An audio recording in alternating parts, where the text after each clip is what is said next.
Hey, Draw here, and today I'm going to do some animation in Clip Studio Paint. So a few weeks ago I did a video where I tried animating in Clip Studio Paint for the first time. And well, I wanted to try it again because it was really fun and it really didn't take as long as I thought it would.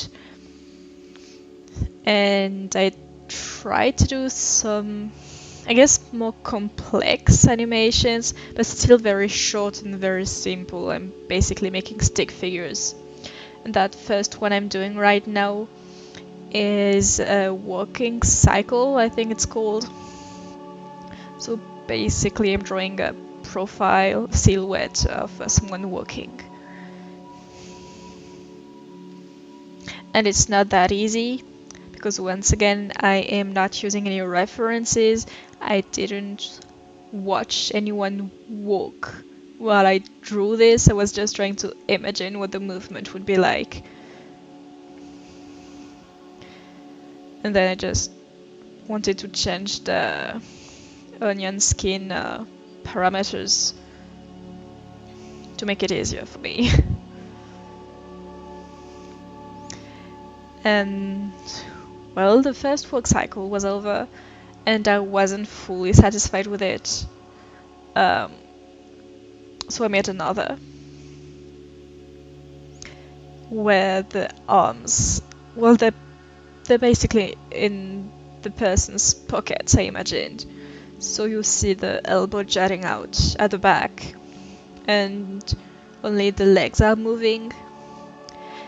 And it's still not fully natural looking in the end, but I still think it's an improvement compared to the previous one. And I guess the thing that didn't help with this animations is that well, the width of the legs would constantly change and the size of the feet as well. So well, it's organic, I guess, like, you know, it's handmade and all the frames are drawn by hand. And it's actually fine at the end. But yeah, I guess I could have done better, but I was just trying to learn and to have fun. And yeah, the funky looking thing on my screen just now was me trying some techniques I've heard about a while back, where you basically, it's a smudge, I think it's called. Didn't look it up. But it's actually very quick, just makes things well, move faster, kinda. You will see it everywhere.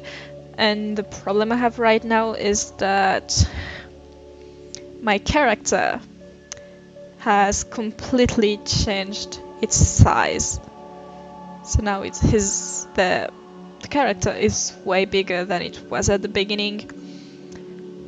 And I wanted to be able to loop, so I need the end frame to match with the first frame. So the character needs to be the same size. So I had to change a few things, add 1 or 2 frames. And I guess I decided that it was fine that the character would be taller while it's jumping, because it's like it's expanding and really straightening every muscle, so the character's bound to be taller. While when you're standing up, you're a bit scrunched up, I guess. So yeah, it's not perfect, but I had a lot of fun. And well, I did learn a few things, I think. And the goal was to become a bit more confident about animating. So I think it was a pretty good experience once again. The 2 walking cycles were the same length. I think it was about 7 frames. This one is a bit longer.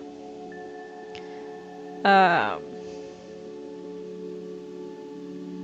I don't know if it's because I tried to make it better, or if it was because I struggled, so I just added more frames.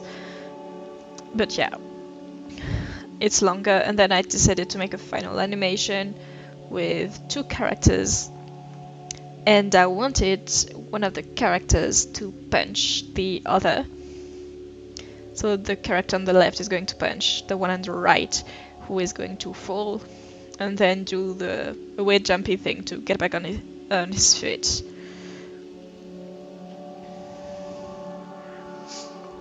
And the one thing that was kind of hard for me was thinking with the silhouettes, because I always wanted to define the arm, but because I was scared it wouldn't read well with only a silhouette, with the arms and stuff just jutting out of the body from time to time. So I hope the arms don't look weird. But yeah, I wanted to define things more, but I didn't want to spend too much time on this. This was just kind of practice, I guess. So, yep. And when the character on the right is falling, at first I want the head to fall back a lot, and the body not so much, like the feet stay at the same place for most of the fall. And then the whole body slams to the earth. So that's a lot of smudges. So it kind of makes the fall looks faster. And that way I don't have as many frames to draw.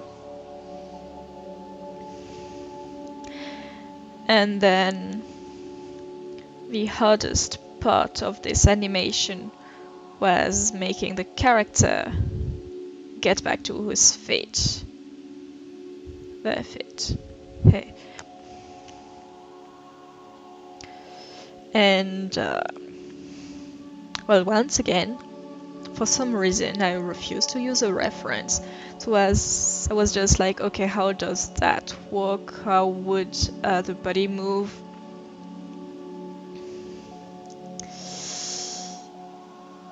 And it's probably not accurate, but I'm actually proud of the final result.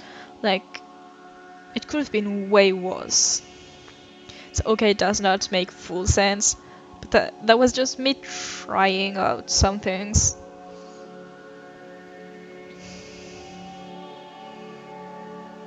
And it looks pretty good actually, I think.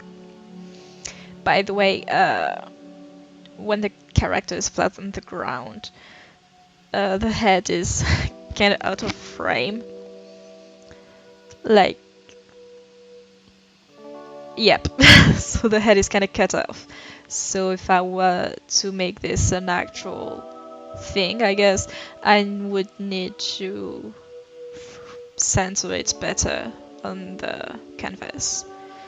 But I decided that it wasn't too important. So, yep, the head is cut off at one point.